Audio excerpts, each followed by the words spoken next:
RN de volta para falar da invasão de uma propriedade rural em Erebango, no norte gaúcho. Indígenas que ocuparam o local na segunda-feira, ontem, expulsaram a tiros um grupo de produtores rurais que estavam monitorando o local. Os proprietários aguardam uma manifestação da Justiça Federal sobre a reintegração de posse.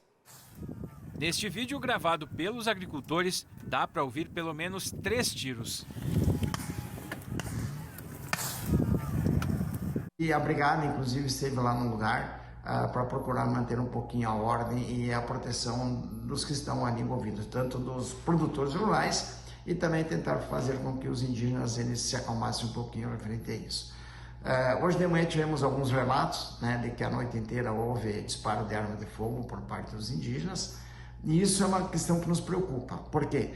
Porque ao redor dessa área que está sendo pretendida, que é uma área em torno de 50 hectares ali, e também ao redor dessa área reserva, já que ela já existe, é demarcada, tem famílias que moram ali. Então essas famílias passaram boa parte da noite acordadas, né, certo? Preocupados com o que pode acontecer. Cerca de 20 produtores rurais estavam no local, ninguém se feriu. Ontem, nós mostramos que caingangues da reserva ao lado da propriedade abordaram o agricultor no trator e o expulsaram da terra. Desde então, a família não pôde mais nem chegar perto da lavoura. Essa área, o que nós estava plantando, nós arrendemos do meu sogro. Ele adquiriu essa área em 1974, de um produtor, né? Agora eu não consigo lhe informar a data de quando esse outro agricultor comprou. Mas o meu sogro tem escritura desde 1974 dessa área que eles alegam ser dele. Eles proibiram de nós passar lá, de chegar perto da terra e não deixam ninguém chegar nem nas proximidades. Por exemplo, onde eles estão acampados tem áreas de outras pessoas que dá 100, 200 metros, nem esses produtores não podem chegar em suas áreas. A família dona das terras não sabe qual a situação da lavoura e está lutando pela reintegração de posse.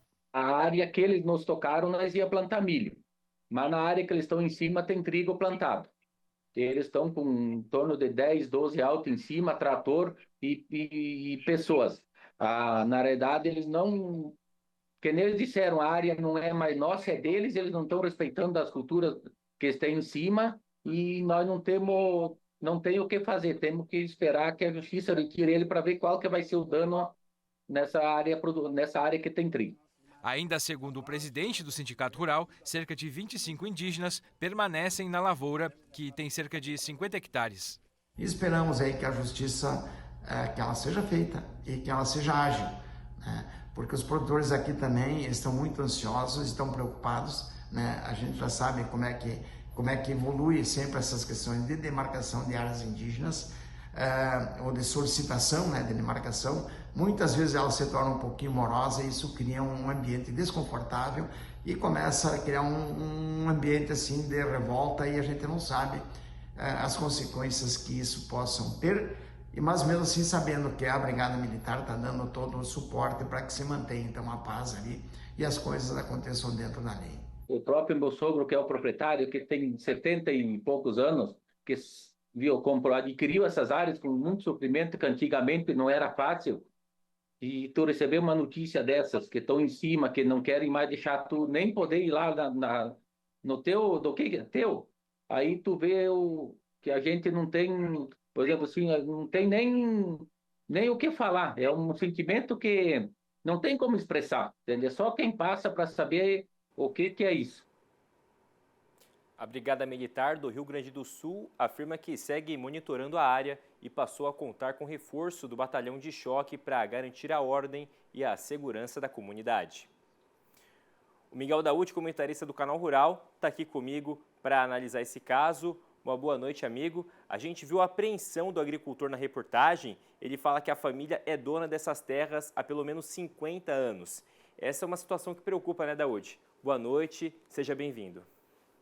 Boa noite, João. Boa noite a todos. Preocupa muito, viu, João? Porque ultimamente o produtor rural ele vive com essa espada na cabeça que a qualquer momento ele pode ter as suas terras invadidas ou ocupadas por indígenas, que é esse caso aí. Aí eu pergunto, onde está o governo? O governo Lula, ele muitas vezes ele reclama, porque o produtor rural não gosta de mim. Não é que o produtor rural não gosta. O produtor rural não aceita isso, presidente, não aceita. Da mesma forma que o senhor está contestando os Estados Unidos, eu acho que o Brasil está contestando os Estados Unidos, o senhor tem que defender dentro do território esses proprietários de terra. Não é normal isso. Até agora o governo não se manifestou, os indígenas invadem essas terras, tiram as pessoas de cima do trator que estão trabalhando, dão tiros e é tudo normal. Agora vamos esperar a justiça. Será que a justiça vai ser feita? Será que o dano que vai causar essa propriedade vai ser reparado? Isso é um absurdo.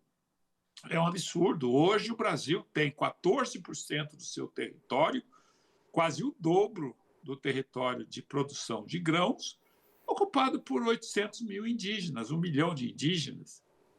Onde nós vamos parar?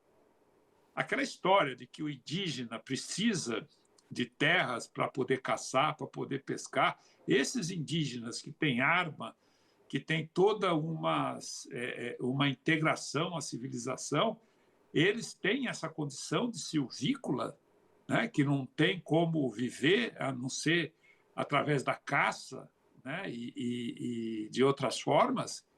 Como que vai fazer? Então, presidente Lula, eu vou dizer uma coisa para o senhor. É muito difícil ser produtor, é muito difícil aceitar uma situação como essa num país como o Brasil. O Brasil, ele tem uma dimensão continental de norte a sul. Ele sofre pressão de invasores, que faz parte, inclusive agora o MST faz parte, é um braço do seu governo, e, portanto, os indígenas ficam muito à vontade para fazer isso, porque sabe que amanhã o senhor vai conceder essas terras. Não deveria conceder. Devia ser um princípio claro, né, de não aceitar isso. E o nosso Congresso Nacional, né, que fala, que defende o produtor, onde está? Nenhuma manifestação foi feita. Os deputados do Rio Grande do Sul, né, onde eles estão para questionar isso publicamente, nesse momento difícil? Infelizmente, João, essa é uma situação que nós só lamentamos e não temos solução. É a mediocridade imperando sobre esse Brasil fantástico que é maior que tudo isso. Tá certo, amigo. Certamente a gente vai continuar acompanhando os desdobramentos desse caso. Um abraço, até a próxima.